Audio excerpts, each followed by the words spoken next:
ونصلي ونسلم على رسوله الكريم أما بعد فأعوذ بالله من الشيطان الرجيم بسم الله الرحمن الرحيم قل من يكلؤكم بالليل والنهار من الرحمن بل هم عن ذكر ربهم معرضون أم لهم آلهة تمنعهم من دوننا لا يستطيعون نصر أنفسهم ولا هم منا يسحبون بل متعنا هؤلاء وآباءهم حتى طال عليهم العمر أفلا يرون أنا نأتي الأرض ننقصها من أطرافها أفهم الغالبون قل إنما أنذركم بالوحي ولا يسمع الصم الدعاء إذا ما ينذرون ولئن مستهم نفحة من عذاب ربك ليقولن يا ويلنا إنا كنا ظالمين ونضع الموازين القسط ليوم القيامة فلا تظلم نفس شيئا وإن كان مثقال حبة من خردل أتينا بها وكفى بنا حاسبين صدق اللہ العظیم. گزشتہ آیات مبارکہ میں اللہ سبحانہ و تعالی نے کفار اور مشرکین مکہ کے اقوال کا ذکر کیا ہے کہ اللہ کے پیغمبر صلی اللہ علیہ وسلم کی تعلیمات پر توجہ دینے کی بجائے وہ الٹا اللہ کا عذاب مانگتے ہیں، بجائے اس کے کہ اللہ کے پیغمبر کی تعلیمات پر غور و فکر کریں. وہ کہتے ہیں کہ وَيَقُولُونَ مَتَىٰ هَٰذَا الْوَعْدُ إِن كُنتُمْ صَادِقِينَ. اے پیغمبر وہ جو عذاب کا وعدہ تم ہمیں دیتے رہتے ہو کہ اللہ کا عذاب تم پر آئے گا، وہ کب پورا ہوگا؟ تم سچے ہو تو وہ عذاب لے گا. اللہ سبحانہ و تعالی نے فرمایا کہ لو يعلم الذين كفروا حين لا يكفون عن وجوههم النار ولا عن ظهورهم ولا هم ينصرون. کاش کہ وہ وقت ان کے سامنے ہوتا جب اللہ کا عذاب ان کے سامنے سے، ان کے پیچھے سے، ہر طرف سے ان کو گھیرے ہوئے ہوگا اور وہ اللہ کا عذاب اپنے سے دور کرنا چاہیں گے، روئیں گے، چیخیں گے، چلائیں گے، مدد کے لیے پکاریں گے، لیکن ولا هم ينصرون، کوئی ان کی یاوی اور مدد نہیں کرے گا. یہ تو کل کا دن ذرا ابھی بعد میں آنا ہے. دنیا میں یہ ذرا بتاؤ کون ہے رات اور دن میں تمہاری حفاظت کرنے والا؟ من یکلؤکم باللیل والنہار من الرحمن. اگر دنیا میں بھی اللہ تمہاری گرفت کر لے، تمہیں عذاب دینا چاہے، جیسے اس نے بہت ساری قوموں کو نشانی عبرت دنیا میں بنایا ہے، تو کون ہے ایسا جو رحمان کے اس عذاب اور گرفت سے تمہیں بچا سکے؟ مانی رحمان کے عذاب سے بچانے والا کون ہے؟ بل ہم عن ذکر ربہم معرضون. اصل بات یہ ہے کہ انہیں کیا عذاب کا ڈر؟ ڈرایا تو اسے جائے عذاب سے کہ جو اپنے رب کی یاد دل میں رکھتا ہو، اپنے رب کی عظمت اس کے دل میں موجود ہو. جس نے منہ ہی موڑ رکھا ہے اپنے رب کی ذکر سے، اس کی عظمت سے، تو اس پر کیا اثر ہوگا؟ وہ تو جب عذاب کا کوڑا برسے گا تبھی انہیں پتہ چلے گا. انہیں تنبیہ کرنے سے کوئی فائدہ نہیں ہوگا. بل ہم عن ذکر ربہم معرضون. آج انہوں نے بہت سارے سہارے، طاقت و قوت کے بہت سارے مراکز بنا رکھے ہیں. کہیں تو خود تراشیدہ پتھروں کو انہوں نے خدا بنا رکھا ہے، لات و عزا و منات کو، اور کہیں اسی طرح انہوں نے ان کے جو مجاور ہیں ان کو طاقت و قوت کا مرکز بنایا ہوا.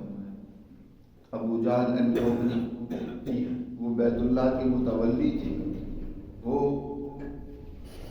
انہوں نے لوگوں کو اپنی غلامی میں رکھنے کے لیے وہ کیا کرتے تھے؟ شرک کی، لات و عزا و منات کی پرستش کی دعوت دینا. اسی پرانے دین اور نظریے پر جو عمر بن لحی نے یہاں بت پرستی کا شروع کیا تھا، اسی کی دعوت دیتے تھے. اور حضور صلی اللہ علیہ وسلم کی تعلیمات سے لوگوں کو روکتے تھے۔ تو اب کچھ لوگ تو تھے جو ان کے ساتھ بھی تھے، تو یہ جو انہوں نے طاقت و قوت کا مرکز بنایا ہوا ہے جن کو، یہ بھی اس مشکل گھڑی میں جب اللہ کی گرفت ہوگی، پکڑ ہوگی، ان کی کوئی مدد نہیں کر سکے گا، بلکہ یہ تو خود اس وقت چیخیں گے، روئیں گے، دھوئیں گے، مدد کے لیے پکاریں گے، لیکن کوئی ان کی مدد اور نصرت نہیں کرے گا۔ ام لہم آلیہۃ تمنعہم من دوننا، کیا ان کی یہ معبود انہیں ہمارے عذاب سے بچا لیں گے؟ ہمارا جب عذاب آئے گا، گرفت آئے گی، تو یہ بچا لیں گے؟ وہ کیا انہیں بچائیں گے؟ لا یستطیعون نصر انفسہم، وہ تو اپنی مدد نہیں کر سکیں گے، ان میں تو خود اپنی مدد کرنے کی بھی صلاحیت و استعداد نہیں ہے، اپنے آپ کو بچا نہیں سکتے جب اللہ کی ذرا گرفت آ جائے۔ ایک بے جان مورتیاں تو یقیناً ان میں تو کوئی حص و حرکت ہی نہیں ہے، جیسے کوئی بنانے والا بناتا ہے ویسے وہ بن جاتی ہے، لیکن جن کو ان کا مجاور یا ان کا نمائندہ سمجھ کر لوگ ان کی گروید ہے، ان کی بھی جب اللہ گرفت کرتا ہے تو وہ خود اپنے آپ کو نہیں بچا سکتے۔ اللہ نے نمرود کو اگر تھوڑی سی سزا دی، اس کے دماغ میں اگر تھوڑا کیڑا پیدا کر دیا، تو اب وہ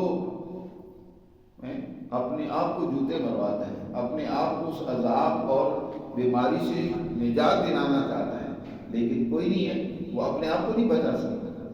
اور کتنے ایسے ظالم ہیں کہ ان ظالموں، ان متکبروں، مغروروں کو جب اللہ نے پکڑا، ان کو سزا دی، وہ تو اپنے آپ کو نہیں بچا سکتے، تمہاری کیا مدد کریں گے؟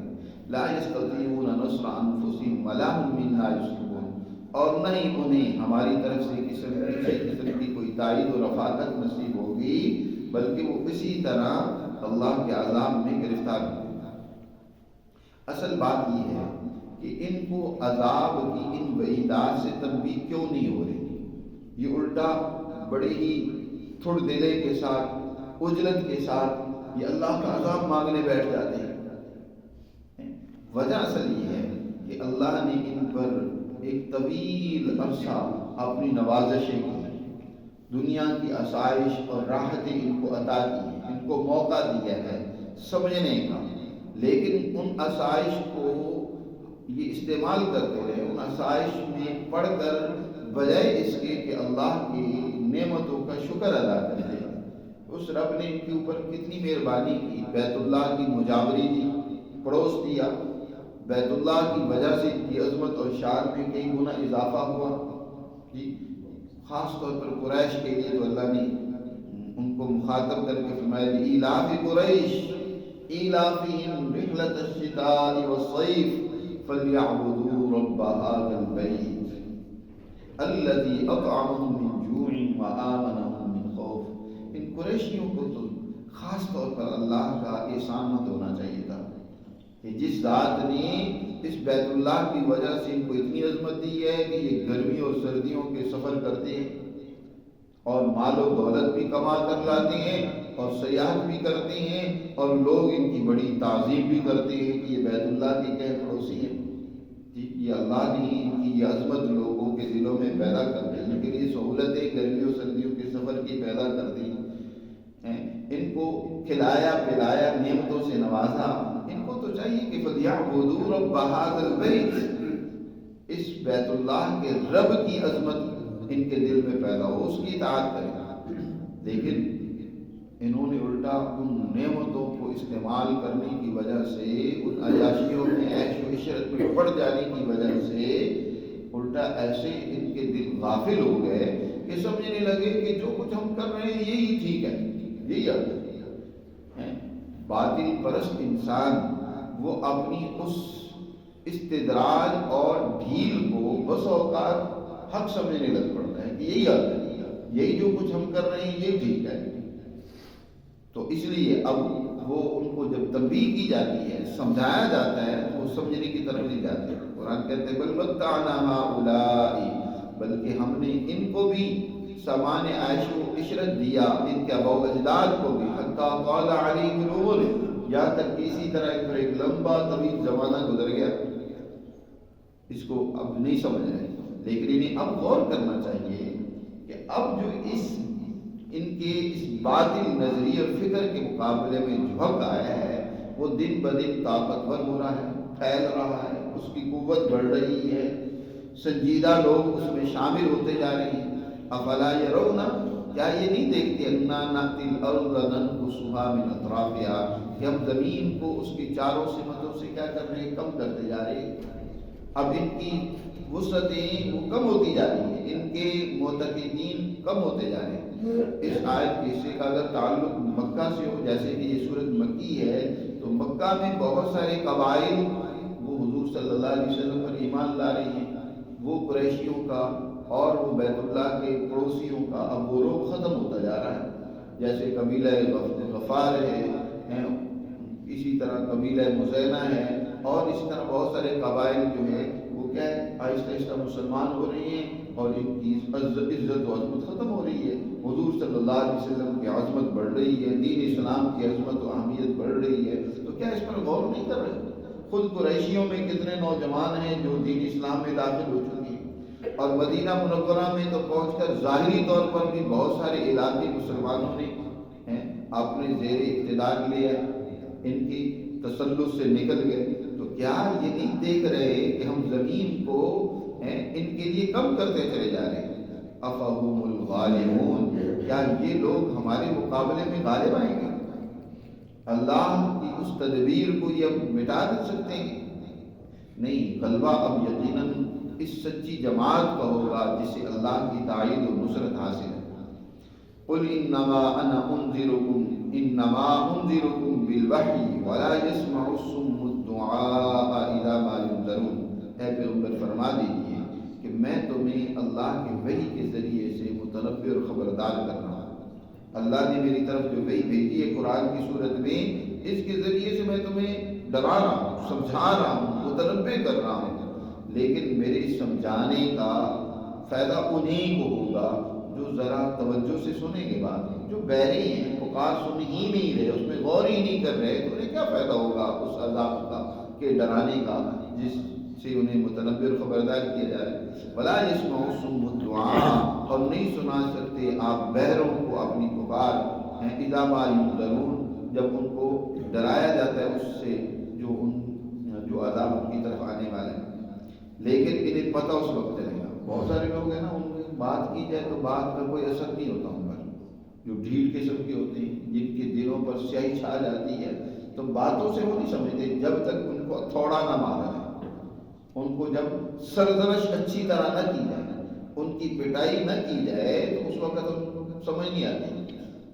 کئی طالب علم ہوتے ہیں، بس استاد کا اشارہ ہی کر دینا ان کی سمجھ کے لیے کافی ہوتا ہے، وہ فوراً سمجھ جاتے ہیں کہ استاد صاحب کیا بتانا چاہتے ہیں۔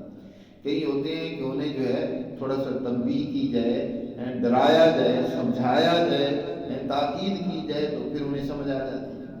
لیکن کئی ایسے ہوتے ہیں کہ وہ اس سے بھی نہیں سمجھتے، ان کو سزا دینی پڑتی ہے، کان پکڑوانے پڑتے ہیں، کھڑا کرنا پڑتا ہے، ان کو تھوڑی سی سرزنش کرنی پڑتی ہے۔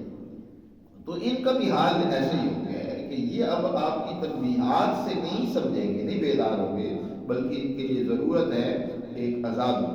وَلَئِن مَسَّتْهُمْ نَفْحَةٌ مِّنْ عَذَابِ رَبِّكَ، اور اگر ان کو ہمارے تیرے رب کے عذاب کا ایک نفحہ کہتے ہیں چھوٹا سا، ایک گویا کہ سانس جیسے پھونک مارا جاتا ہے، جیسے سانس چھوڑا جاتا ہے، اس کو نفحہ کہتے ہیں۔ تو جیسے ایک چھوٹا سا عذاب کا حصہ جب ان کو لگے گا نا تیرے رب کے عذاب کا، اس وقت پکار اٹھیں گے، لَيَقُولُنَّ يَا وَيْلَنَا إِنَّا كُنَّا ظَالِمِينَ، پھر کہیں گے، روئیں گے، دھوئیں گے اور کہیں گے آئے ہماری ہلاکت، ہم تو کیا تھے، بڑے ظالم تھے، ہم نے تو غلط راستہ اختیار کیا ہوا ہے۔ اور اللہ کا عذاب تھوڑا سا بھی، معمولی سا بھی بہت بڑا عذاب ہے، اس سے بھی بچنے کی انسان کو فکر کرنی چاہیے۔ اور یاد رکھو وَنَضَعُ الْمَوَازِينَ الْقِسْطَ لِيَوْمِ الْقِيَامَةِ، کل قیامت کے دن ہم انسانی اعمال کو تولنے کے لیے درست اور صحیح ترازو رکھیں گے، موازین القسط رکھیں گے کل قیامت کے دن، لیوم القیامہ۔ فلا تظلم نفس شیئا، کسی انسان کے ساتھ کوئی ظلم نہیں ہوگا، اس کے اس وزن میں کوئی کمی نہیں کی جائے گی۔ حضرت انس رضی اللہ تعالیٰ عنہ سے روایت ہے کہ نبی نبی کریم صلی اللہ علیہ وسلم سے حضرت انس نے کہا ہے اللہ کے رسول صلی اللہ علیہ وسلم قیامت کے دن آپ میری سفارش کریں گے، اللہ کے حضور میرے بارے میں آپ ضرور سفارش کریں گے تاکہ اللہ مجھ سے بات پرس نہ کرے، میرے لیے سختی نہ ہو؟ حضور نے فرمایا ہاں میں ضرور کروں گا تمہارے لیے۔ تو حضرت انس نے کہا اللہ کے رسول کل قیامت کے دن پھر میں آپ کو کہاں ڈھونڈوں گا، کہاں آپ مجھے ملیں گے؟ اتنی انسانیت ہوگی آدم علیہ السلام سے لے کر آخر انسان تک، تو میں آپ کو کہاں تلاش کروں گا؟ آپ صلی اللہ علیہ وسلم نے فرمایا کہ سب سے پہلے پل سرات کر دے گا، جب لوگ وہاں سے گزر رہے ہوں گے میں اپنی امتیوں اور کمزور ایمان والے جن سے غلطیاں کچھ ہو گئی تھی لیکن سچے مومن مخلص تھے ان کی وہاں مدد کر رہا تھا، تو وہاں مجھے ڈھونڈنا۔ کہا کہ اللہ کے رسول اگر وہاں نہ ملے تو فرمایا پھر موازین القسط، جہاں انسانی اعمال کا وزن ہو رہا ہوگا وہاں مجھے ڈھونڈنا، میں وہاں ہوں گا۔ اور اگر میں وہاں بھی نہ ملوں تو پھر حوض کوثر پر میں ضرور مل جاؤں گا۔ یہی 3 مقامات ہوں گے، ان 3 مقامات میں سے کسی ایک جگہ پر میں ہوں گا، اس کے علاوہ کہیں اور نہیں ہوں گا۔ تو ہوئی موازین القسط کا ذکر کیا یہاں کہ کل قیامت کے دن ہم عدل کے ساتھ جو ہے وزن کریں گے انسانی اعمال کا، فلا تظلم نفس شیئا، کسی انسان کے وزن میں ذرہ بھی کمی نہیں کی جائے گی۔ وَإِنْ كَانَ مِثْقَالَ حَبَّةٍ مِّنْ خَرْدَلٍ، اگر کوئی انسان رائی کے دانے کے برابر بھی کوئی عمل کرتا ہے تو أَتَيْنَا بِهَا، ہم وہ بھی لائیں گے، وہ بھی پیش کریں گے۔ آپ دنیا میں بھی دیکھ لیں، انسان چاہے چھوٹے سے چھوٹا عمل ہی کیوں نہیں ہے، وہ اگر کرتا ہے تو اس کا فوراً اثر اسے ظاہر ہوتا ہے۔ آپ کسی کی طرف نظر کرم، شفقت اور محبت کی کسی غریب اور کمزور کی طرف ڈال کر دیکھ لیں، صرف اس نظر ڈالنے کی دیر ہے آپ کے دل میں فوراً ایک اعلیٰ خلق، ایک راحت، ایک اطمینان کی کیفیت پیدا ہو گئی۔ ایک دوست بتا رہے تھے جیسے کہ میں صرف پانی جب پیتا ہوں سنت کے مطابق تو اس سے ہی کیا ہے مجھے ایک عجیب سی اطمینان کی کیفیت نصیب ہوتی ہے۔ یہ گویا اس کا فوراً رزلٹ ہے۔ انسانی عمل جو بھی انسان کرتا ہے، اچھا عمل کوئی بھی ہو، اس کا فوراً اثر دنیا میں بھی انسان محسوس کرتا ہے۔ یہی تو اعمال کا کیا ہے نتیجہ ہے۔ کل قیامت کے دن تو اسی طرح اور بڑے بڑے اعمال جو ہیں ان کے نتائج تو بڑے ہوں گے، چھوٹا عمل بھی انسان جو کرے تو اللہ کی ہاں اس کی بھی قدر ہے، اس کو بھی ضائع نہیں کیا جاتا۔ وَإِنْ كَانَ مِثْقَالَ حَبَّةٍ مِّنْ خَرْدَلٍ، رائی کے دانے کے برابر بھی اگر جو ہے کوئی انسان عمل کرتا ہے تو أَتَيْنَا بِهَا، اسے بھی لے کر آئیں گے۔ اس لیے کسی عمل کو حقیر اور کمتر نہیں سمجھنا چاہیے، اور اسی طرح کسی گناہ کو بھی معمولی نہیں جاننا چاہیے کہ یہ تو معمولی سی بات ہے، اس کو کرتا چلا جائے جائے کہ بڑے جرائم انسان کرے، چھوٹے جرائم سے بھی بچنا چاہیے۔ اسی طرح اعمال میں سے بڑے اعمال تو اپنی جگہ بڑے عام ہیں ہی، لیکن چھوٹا عمل اس کو بھی کبھی کم تر نہ سمجھا جائے، اس کا موقع ملے تو اس کو بھی ضرور کر گزرے۔ اللہ کے راستے میں مثلا 10 روپے ہی خرچ کرنے کا موقع مل رہا ہے تو اس کو بھی کر گزرے، اس میں بھی سستی نہ کریں۔ کسی انسان کے ساتھ میٹھا بول بول کر اس کے دکھ کو آپ کم کر سکتے ہیں تو وہ بھی کریں۔ وہ بول بولنا تمہارا وہ معمولی نہیں ہے، اللہ کے ہاں وہ اس کا بھی وزن ہوگا۔ جی راستے پہ پڑا ہوا روڑا اگر تمہیں نظر آ گیا تو اسی کو بھی سائڈ پہ کر دو، وہ بھی تمہارے لیے کل قیامت کے دن نجات کا ذریعہ بنے گا۔ اب کسی عمل کو حقیر نہ جانیں۔ إِنْ كَانَ مِثْقَالَ حَبَّةٍ مِّنْ خَرْدَلٍ أَتَيْنَا بِهَا وَكَفَىٰ بِنَا حَاسِبِينَ، اور یاد رکھو ہم ہی حساب کرنے والے ہیں، اور ہم جب حساب کرنے والے ہو پھر بلا کون سی چیز رہ سکتی ہے، بچ سکتی ہے؟ اللہ کے حساب کہ آگے تو کوئی چیز معلوم نہیں، اللہ تو ذرے ذرے کا علم رکھتا ہے، اسے کسی چیز کوئی اخفاء ہے ہی نہیں، کوئی چیز مخفی ہے ہی نہیں۔